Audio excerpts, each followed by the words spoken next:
Hi friends, in this video I would be showing two methods to cancel game download on PS5. Please don't forget to subscribe this channel. Please like and share the video. Method 1. Go to games, select games tab from top left corner. Go to right side, select game library. Here we can see the game which is in the download state. See, now I am downloading this game. I am going to cancel it.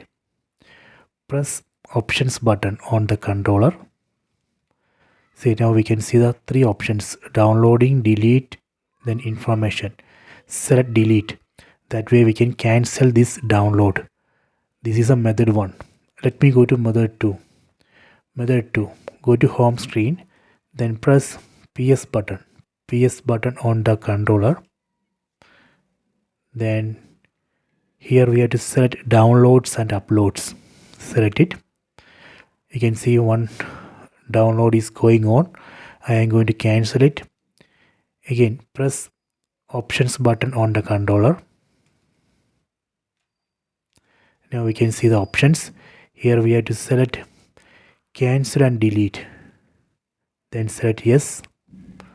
Done.